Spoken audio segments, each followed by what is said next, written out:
Jak and Daxter and the Precursor Legacy, a collectathon released back in 2001, re-released for the PlayStation 3 in a bundle containing all of the Jak games back in 2012 for the PlayStation 3. This is a game series I recommend to many people. It's a lighthearted, kid-friendly adventure and a collectathon that is greatly needed nowadays in gaming culture. I really wish there would be more collectathons like this, but for now, we're going to talk about one of my favorites and review it for all to see. So sit back, relax, and let's dive into what we like with Jak and Daxter.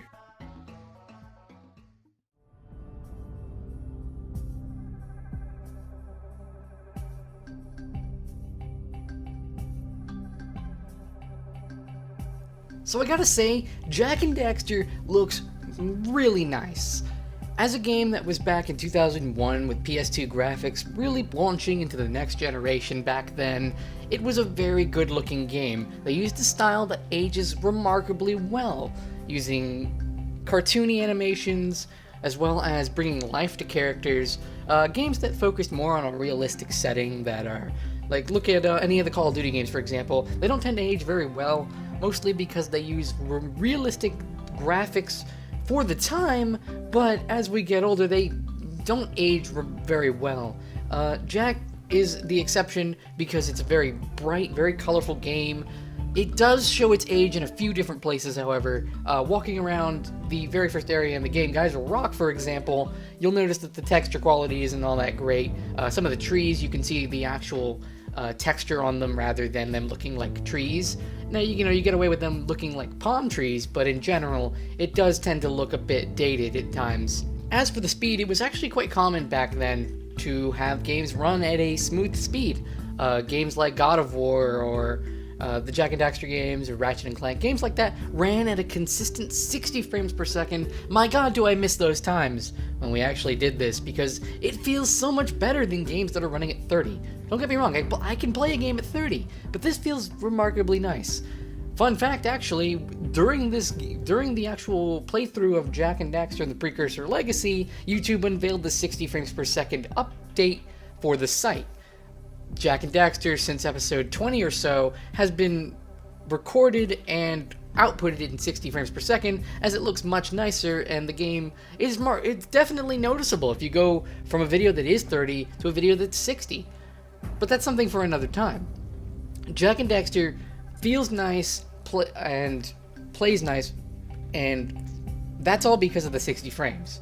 If it was any slower, a lot of the preciseness that goes into the platforming probably wouldn't really work out too well, so the speed is very nice. As for the animation quality and all that kind of fine stuff that it goes into making a very creative and living world, the game uses something that I really enjoy. It definitely had very nice animations. The facial recognition, in terms of you could definitely tell when what emotions were in someone's mind. Jak, the main character in the game, despite being mute, has a lot of life and personality to him, something that I wish the Zelda franchise did, and they are doing now, but back then, Jak got it right. And looking at most of the characters when they're talking or whatnot, you can tell when they're angry, sad, and not just by their voices. You could probably understand what was going on throughout the game, even without audio. But, it's something you don't want to do, as the game doesn't support subtitles, so you end up hearing barely anything if you're not playing at a decent speed, especially if you have a launch day PS3. Ugh, don't get me started on launch day PS3s. Aside from that, the game has, again, aged remarkably well. It looks very nice, with only showing its age in specific places throughout the game. And, quite honestly, you probably won't notice it after playing for about an hour. You'll feel like you're just back in 2001, and it's an HD re-release, so it looks even better.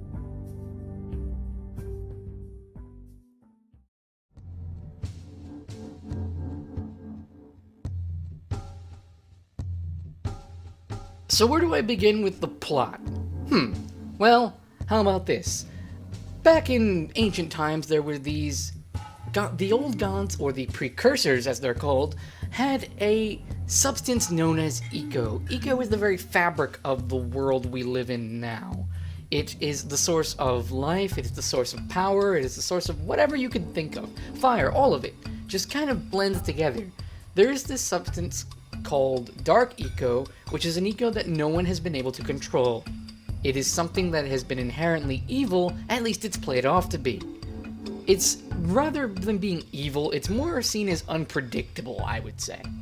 Anyway, fast forward to now, you are Jak and the lovable character Daxter, two boys that are going out into the Misty Islands, which are forbidden. It's a forbidden island that you're not really meant to be in. While exploring, Daxter is thrusted into a batch of dark eco, resulting him into turning into an Ottsel. Ottsel being a little furry, fuzzy creature. You can see him in the cover of the game because he kind of accompanies you throughout the entire game.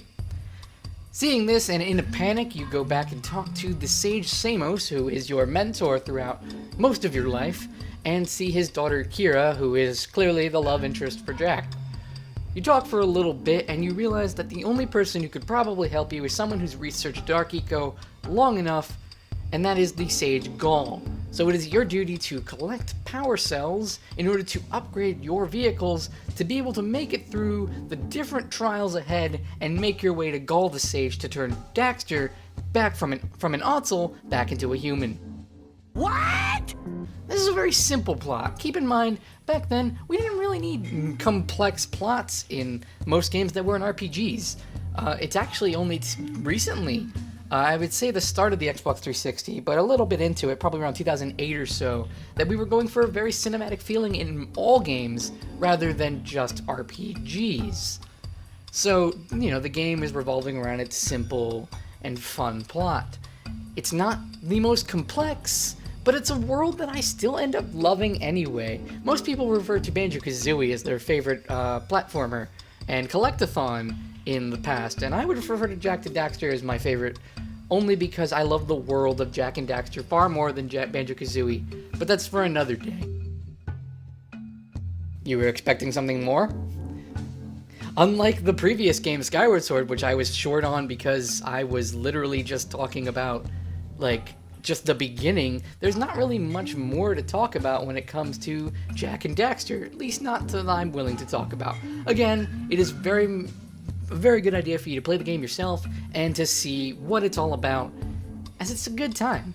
It's a good time.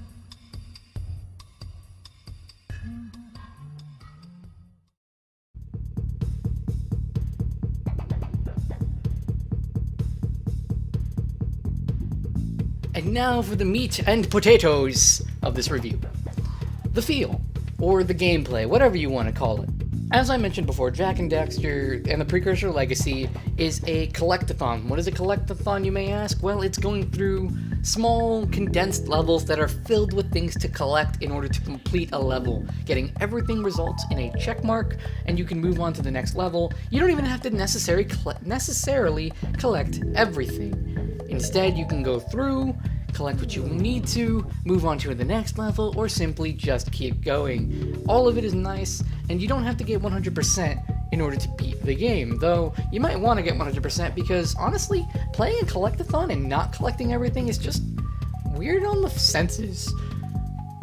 If there's one game that's always inspired me to be the completionist that I want to be, it's collectathons.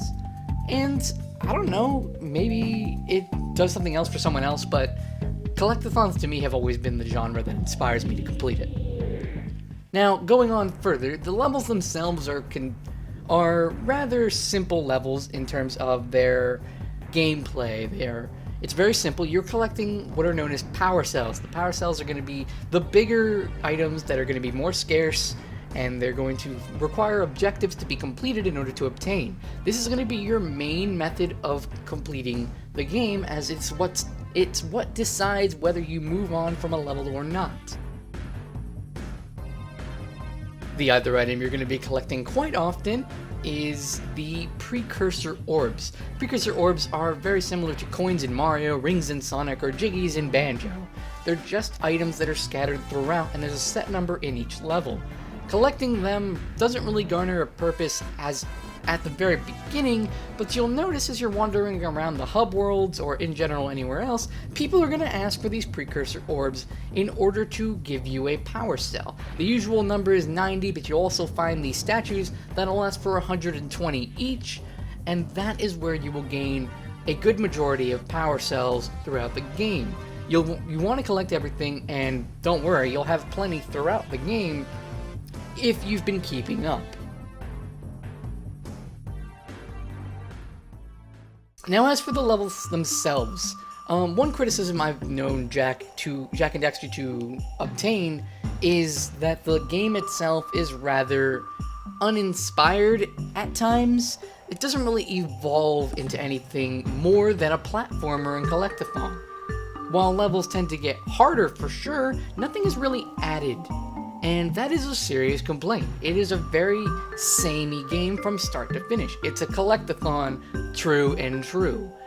While other games are adding new moves or new abilities, you as a person do not grow in the gameplay experience. Getting lost in its world is quite easy to do, and I actually, with it not overstaying its welcome, only 6 to 8 hours to complete, I don't really mind that it doesn't really evolve as a game. It's nice to see, and, having a collectathon drought, I found it a welcome addition to my library, and the fact that it was remade on the PS3 is just that much more of a bonus. But back to the levels themselves. Each level is very small, as I've mentioned before. It's condensed, it's packed with things to see and do. Your objective is to find things, and you're looking for power cells to be able to move to the next area and hub world in the game, containing its own different set of unique levels. The levels themselves don't really feel like they're different in a gameplay style, but the aesthetic can mean so much, and that itself will change how you approach a level. Or there is a snowy mountain, where the gimmick of that level is that there are icy floors that you'll have to skate on. Woohoo, ice physics. Or there's the Lost Precursor City, where the entire level is in an underwater base, and you are literally jumping in and out of water that is electrified to prevent yourself from dying. And then there's the level Precursor Basin, which no one seems to even like, that is a level entirely based on a vehicle. The diversity may not be there gameplay-wise, but the level design itself and the aesthetic keeps this game fresh from start to finish.